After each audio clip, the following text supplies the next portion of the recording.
Okay, the laundry is in the garage.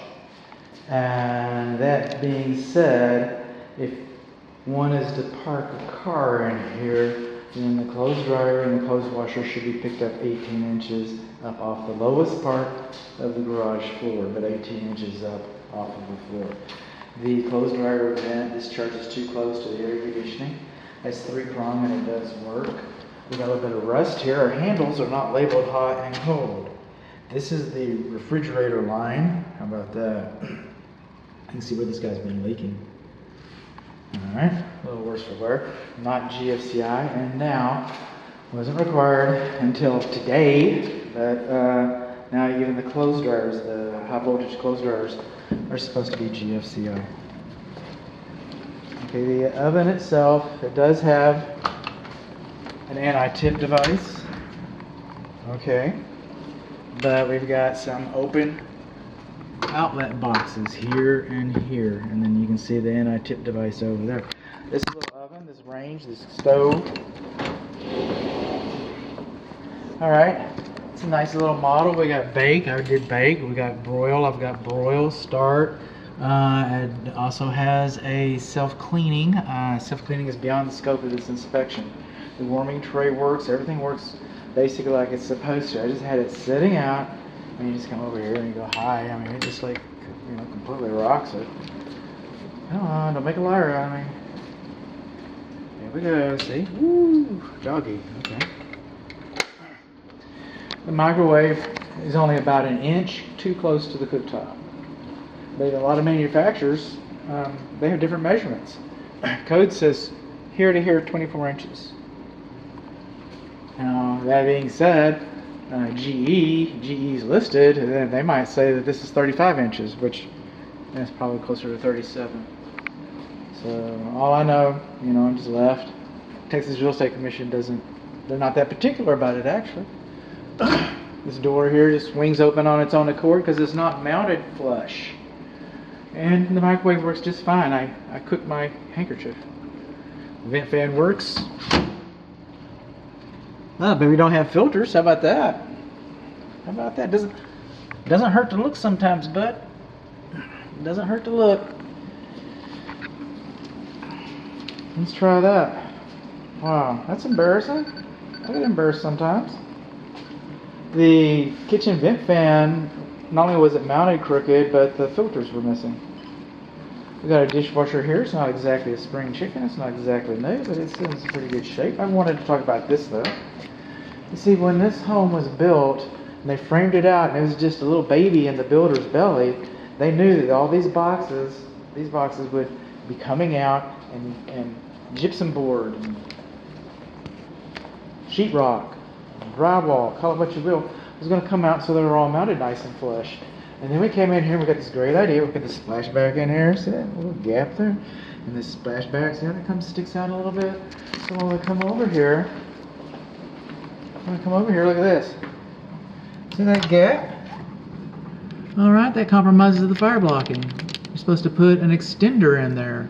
Some people call them spark shields. Some people call them goof rings. Alright, and they come out, and they cost about $2 a piece. And I'm going to bake some instructions into your inspection report. Pretty handy girl. And she shows you how to do it. It's $2, $4, $6.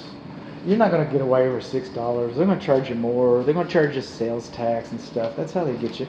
But for like less than $10, this could have all been done right. That's what I'm saying. And then, since that doesn't fit, then we got the wrong kind of screws. Those are sheetrock screws. Will those go through your electric wires? You bet they will. You bet they'll go through your electric wires real super fast. Okay, we'll just set that up there a little bit. So, this receptacle outlet next to the kitchen west wall, that guy doesn't work. Huh. That guy doesn't have electrical grounding. This guy doesn't have electrical grounding. This guy doesn't work. Huh. Coming on along. This guy doesn't have electrical grounding. We already did the water heater. This is the hall bathtub. It's the stopper's loose. The hot and cold are reversed on this. The hot and cold are reversed. Oh, we're not through.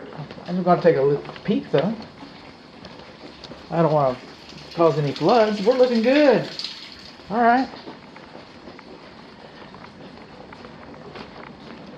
Catch back up. I turned into an electrician for a moment. Pardon me. Coming on along. This is my pest notice. I'm required by law to do that. The dishwasher, I'm saying, was it this right here? This is called a foul line. F-O-U-L. That's where all the cooties hide. And the germs and the bacteria and the viruses. That's where they all hide. And everybody says, oh, just put a little bleach under there. You can do that. I guess you can. I guess you can. I don't know who's going to go around changing it. But it is a code. It is a code. That's what I'm here for. Run that. Garbage disposal.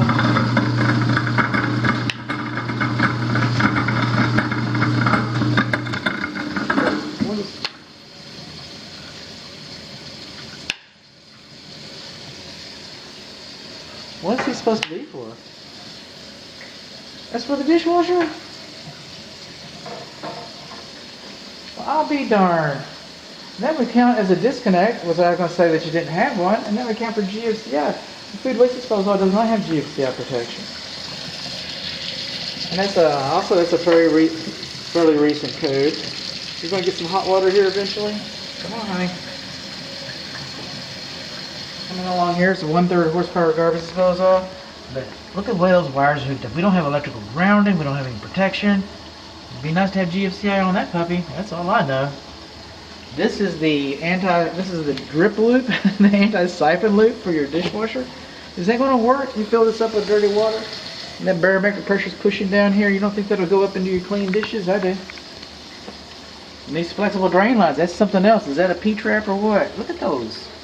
You think all kinds of cooties and stuff will get stuck up in there and causes you'll be cleaning this one out. That's for sure. It'll clog on you. I know. I had one time. It's embarrassing. I'm human. I took a shortcut one time, and I got tired of taking it apart and cleaning it all the time. And you will too. This is going to clog on you like a big dog. There's your stoppers and stuff. Alright, this is a foul line, like I said. Hot water is on the left. That's good. That's good. We're doing good.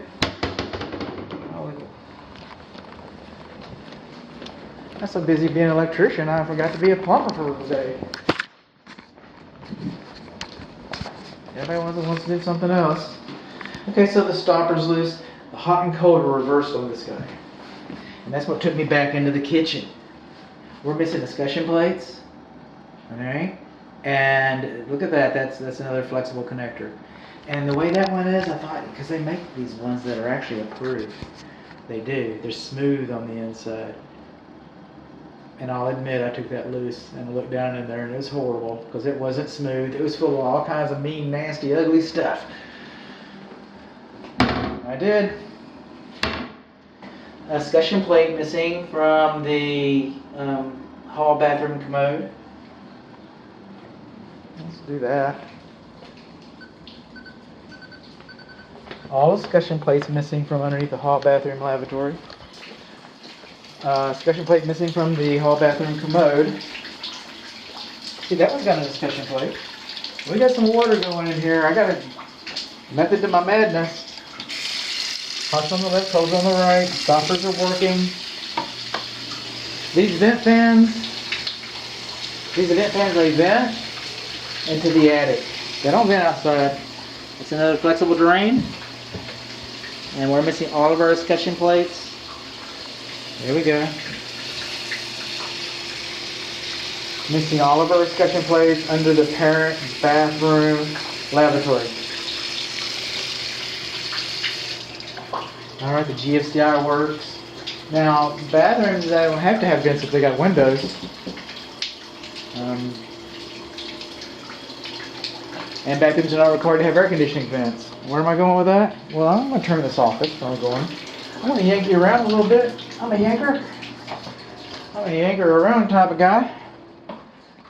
This curb is 6.5 inches high. Ooh, on that side. How high is it on this side? How high is it on this side? Inquiring minds want to know. 6.5 inches on this side. But how high are we? 8 inches. The highest a step should be is 7 3/4 inches. I'm not sure what the highest measurement for a shower curb is, or if there is a highest measurement for that matter. I'm going to do some homework. But that guy's 8 inches on this side. It's higher than 7 3/4 inches. Where did I have that? Curb 6 and 8 inches. How about that? It just keeps getting better and better and better. And so this is the plumbing and appliances. So appliances, air conditioner is an appliance. And that vent is a dead man. In fact, it's hot because they didn't disconnect it right. They didn't cover over it right. So that's a dead man. Unless he's a fan. He is a fan. How about that? Excuse me. Now you get to see my method. I don't edit this stuff out. I want you to see my process. Okay, so it's the bathroom vent fan. It vents straight into the attic. It's hot. Not as bad as I thought it was, though. It's not where I was going with that. Moving on along. Here we go.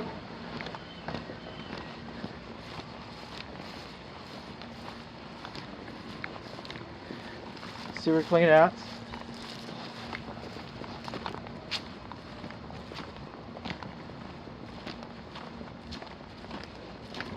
Huh. We can't see if it's leaking or not. We got a big old pile of dirt here. That's the master. So it'd be right here. Excuse me. Maybe we can tell if it's leaking. No, it's the master shower, what we're looking for, not the bathtub. Right here. Darn, I'm going to have to get a shovel and